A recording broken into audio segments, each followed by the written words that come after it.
And yes, the dust is beginning to settle on the crazy events of last week. I hope you've been following all the latest information in the comment section of the Corbett Report's own open source investigation, as the Corbett Report community has been doing real yeoman's work in assembling and collating all this data streaming forth from the news feeds. But in case you haven't been following the developments this weekend, let's just go over what we know, what we don't know yet, and what we can read in the tea leaves about what is yet to come. Firstly, I won't spend too much time on the chemical weapons incident that spurred all of this in the first place, other than to direct your attention to a very important interview that Scott Horton just conducted with ex-CIA officer Philip Giraldi, where he insists that the intelligence community and military personnel know that the intel shows that this was not an Assad attack. This is further bolstered by an interview that ex-CIA officer Ray McGovern gave to RT that Fox News subsequently tried to censor off the web. It's a bizarre little story I'll direct your attention to here at 21st Century Wire, but suffice it to say, McGovern says that his military sources indicate that the Syrian government's strike on Idlib hit a chemical weapons manufacturing plant, or a chemical manufacturing plant, I should say, and it was the toxic fallout from that killed the citizens of Khan Shaykhun. But as to the strike itself, there have been people throwing around the idea that the U.S. tipped the Russians and or Syrians off to the strike before it happened, as if this was some kind of conspiracy or covert collusion. But there is nothing hidden or conspiratorial about it. Shortly after the Tomahawks were launched, Pentagon spokesman Captain Jeff Davis confirmed that Russian forces were notified in advance of the strike using the established deconfliction line.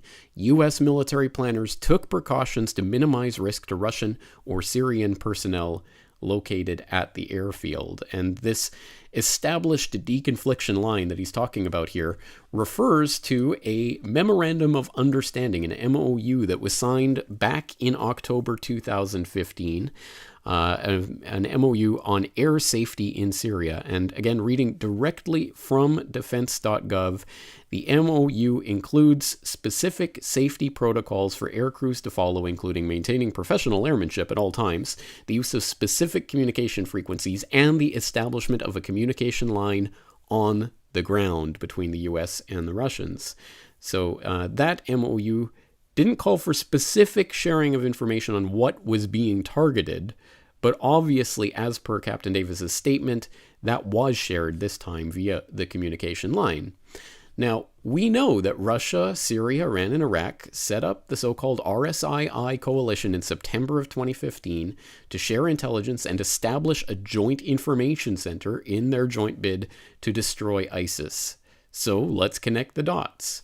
We know that Russia shares information with Syria, Iran, and Iraq, and although Bloomberg dutifully reports that a Pentagon official said, quote, "The Pentagon had no intelligence indicating that the Russians tipped off Syria to the looming attack," end quote, we don't need any SIGINT or James Bond spy shenanigans to put two and two together. They have a joint information center on the ground, for crying out loud. The Russians absolutely let the Syrians know what was coming. Now, this becomes important when we look at what the strikes actually accomplished or failed to accomplish. The runways were not damaged in the attack, meaning the base was up and operational within 24 hours. This is because we are now told the strike didn't target the runways at all. So there you go. And, well, mission accomplished because they didn't hit the runways at all, as we can now see from these photographs that have been released.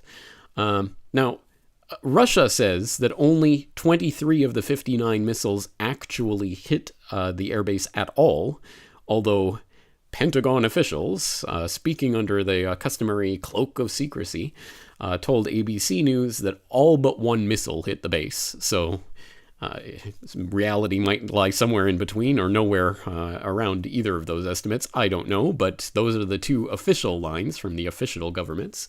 Now, pro-Russian sites have predictably latched onto the less than half the missiles hit the base story to suggest that the super psychotronic 26th century mind control weapons from Hyperdimension X that the Russians have Jedi mind tricked the puny US pea shooters into committing hara-kiri before they even reach the base, or something like that.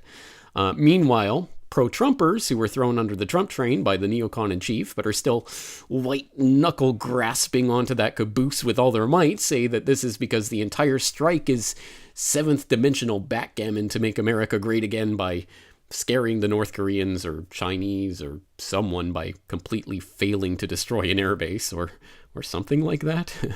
But then again, these are the same people who think that Kim Jong-un's missiles that have failed to hit anything are an existential threat to the US and probably justify a nuclear invasion of North Korea should their dear leader order one. So consistent thinking is evidently not the pro-Trumpers' strong suit. But whatever the case, this much cannot be denied. This strike, taken as a single, isolated incident, has had little effect on the Syrian government's military capabilities. But, of course, this is not a single, isolated incident. Even if the Russians and the Syrians colluded to allow the strike to go ahead in order to relieve some of the pressure to do something about this chemical weapons false flag event, there have been several very real developments so far.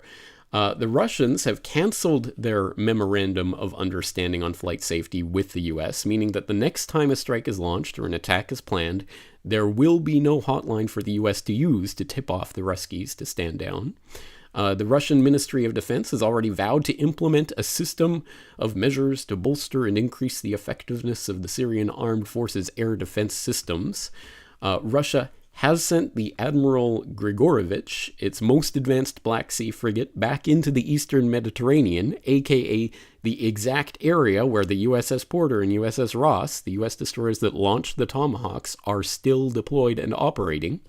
And to top it all off, that RSII Joint Command Center that we talked about earlier issued a statement over the weekend, quote, "What America waged in an aggression on Syria is a crossing of red lines.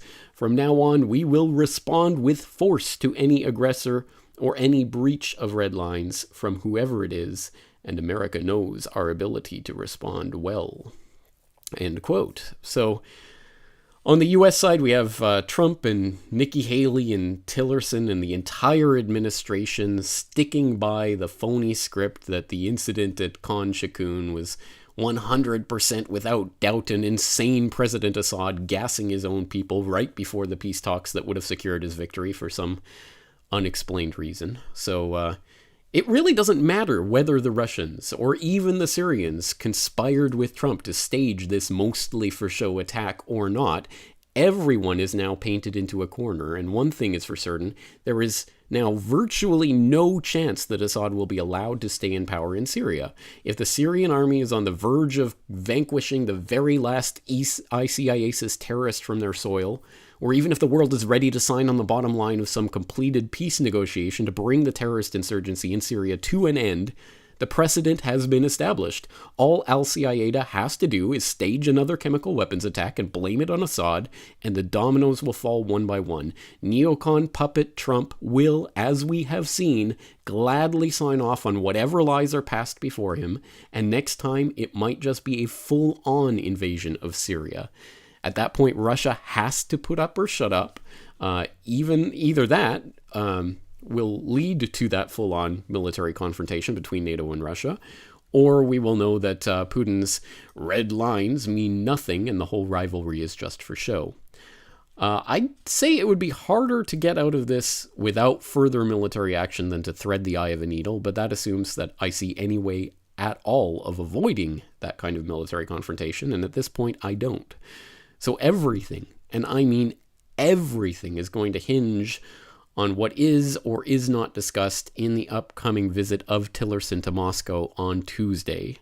I will, of course, be keeping my eye on everything here, and once again, I invite the Corbett Report community to continue cataloging and analyzing this information in the comment section of this